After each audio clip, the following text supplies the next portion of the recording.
Geometry, Unit 5, Section 1. Unit 5 for our Common Core Geometry course is about parallelograms and their properties and how they could be used in algebra questions, solve for x type of thing, but also in proofs. And that's really our focus here is proofs.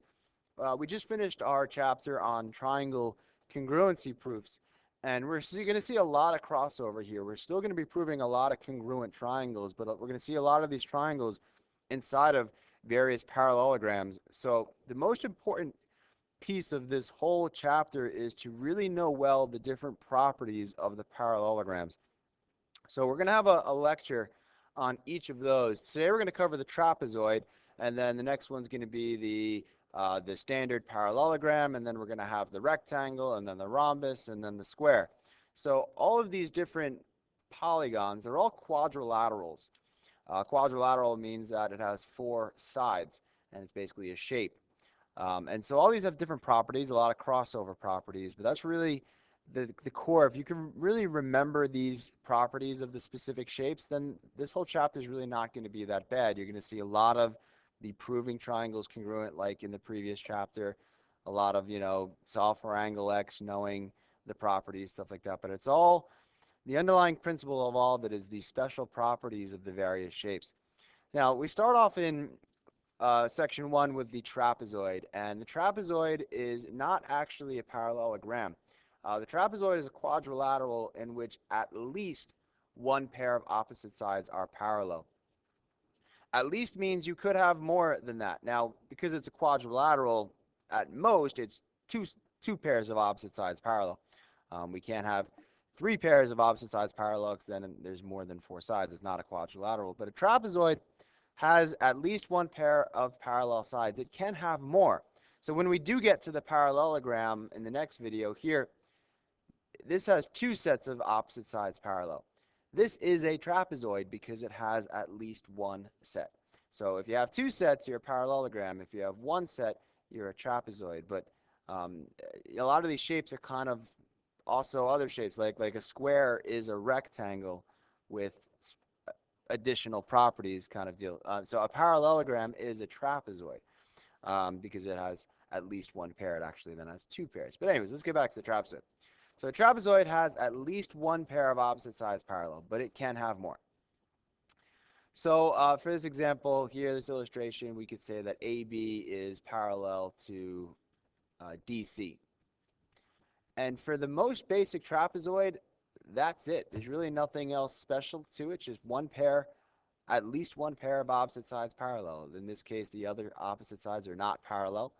There's no special angle relationships happening here at all, so there's really not much to a trapezoid except for you got at least one pair. But most of our proofs won't be just about the basic trapezoid. They'll be about a special trapezoid called the isosceles trapezoid. An isosceles trapezoid is a trapezoid, so that means it has at least one pair of parallel sides, but it also has one pair of congruent opposite sides. And so in this example, this is an isosceles trapezoid where EF is parallel to HG. That's your one pair, at least one pair of parallel sides. And then these sides over here, HE and FG, they're not parallel. EH.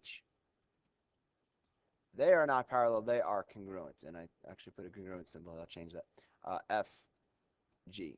Let me erase that. I meant to put a parallel symbol there. So we have two sets of parallel sides and two sets of congruent sides. So that's what an isosceles trapezoid is. An isosceles trapezoid does have some additional properties here. The base angles of an isosceles trapezoid are congruent. And so the base angles here would be angles H and angle G. This has to do with that angles opposite congruent sides are congruent type of thing. We saw with the isosceles triangle. We see the same thing here. So from this, we get angle H is congruent to angle G. But actually not just that, because these are considered base angles. These are also congruent base angles up here. So there's two different pairs. And so you also get angle E is congruent to angle F. And we can just say the base angles are congruent. So if I were to flip this upside down, these would then be the base angles, and they're still congruent. So you get two pairs. of base angles congruent. So two pairs. We have an isosceles trapezoid. And then the diagonals of an isosceles trapezoid are congruent. I don't have the diagonals drawn here, so I'm going to draw the diagonals in. A diagonal is a line that goes from one angle of the polygon to the angle opposite it. So that is a diagonal. And every quadrilateral has two diagonals. And sometimes they're congruent, sometimes they're perpendicular. They're never parallel. They do always cross if it's a quadrilateral. In this case, for the isosceles trapezoid, our diagonals are congruent. So what we're going to see in this is we're going to learn a bunch of properties here, and then we're going to do a proof using some of those properties. So you have to really remember these special things here. And what makes these proofs a little bit difficult is if you're given a parallelogram or you're given a rectangle or you're given a rhombus, if you're given a square, there's like 10 different properties of a square. You don't know which one the proof's using. Up to this point in the previous chapter, most of your givens, every time you were given that type of given, the same thing happened. It was very, reaction type of geometry. Every time you're given an angle bisector, the angle's cut in half. Every time you're given perpendicular lines, they're going to form right angles. You're going to get an angle congruence. But every time you're given a rectangle, you might use the property that the diagonals are congruent. You might use the property the sides are perpendicular. You might use the property the diagonals bisect each other. There's all these different properties for each of these shapes. So you have to really kind of remember all of them and think about them one at a time and say, is that helpful here? Is that helpful here? So for this question, I'm trying to prove triangle DEA is congruent to triangle CFB. So DEA and CFB, these two triangles. So I'm still, at the core of all these proofs, they're still primarily going to be triangle proofs. It's just using different properties along the way. So first given is that DC is parallel to AB. And what's a little strange about that now is that just proves that ADCB is a trapezoid. Up until now, every time we were given parallel, we looked for alternate interior angles, corresponding angles, and we still want to look for that stuff, but it's not a guarantee that's going to happen now.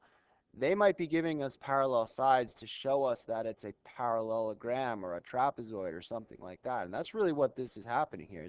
This figure is now a trapezoid.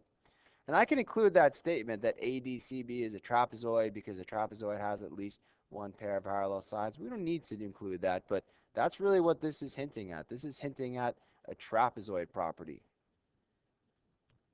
not alternate interior corresponding. But you still look for that type of stuff. That's why your givens are going to get a little bit more complicated in this next chapter. It's not an automatic response every time. You have to kind of think about them.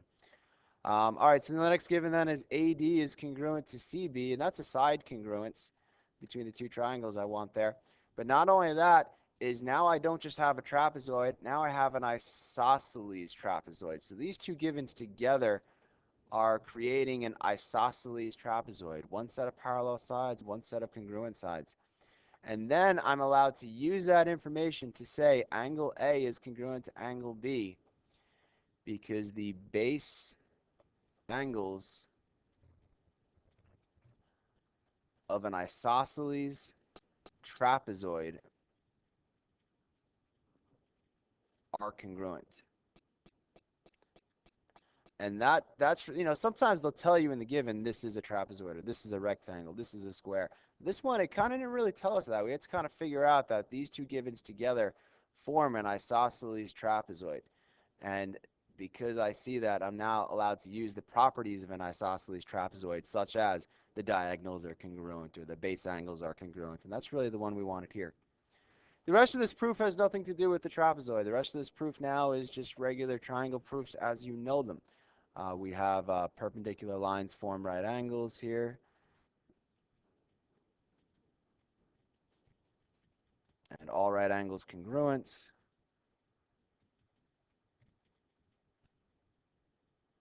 are congruent. Sorry, it's sloppy.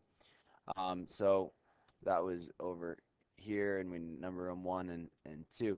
So we had an angle, a side congruence given to us, a perpendicular angle congruence, and then the isosceles trapezoid angle congruence, which means my triangles are congruent through angle, angle, side. So that's really what this chapter is all about. Is each day I'm going to give you a different quadrilateral, different parallelogram, and we're going to learn different properties and see how those properties can be used in various proofs. And we'll see some, you know, based on that solve for x type of stuff mixed in there as well. But this is the isosceles trapezoid. So if you have one set of parallel sides, one set of congruent sides, you are then allowed to say, all right, it's an isosceles trapezoid, so we could do base angles of an isosceles trapezoid are congruent, or the diagonals of an isosceles trapezoid are congruent. But depending on the picture, one or both of those properties may be used. So that's what makes it a little tricky, is figuring out which property, how many properties you could pull out of that information that's given to you. But we're still proving triangles congruent. All right, so the next video, we'll take a look at the parallelogram. See ya.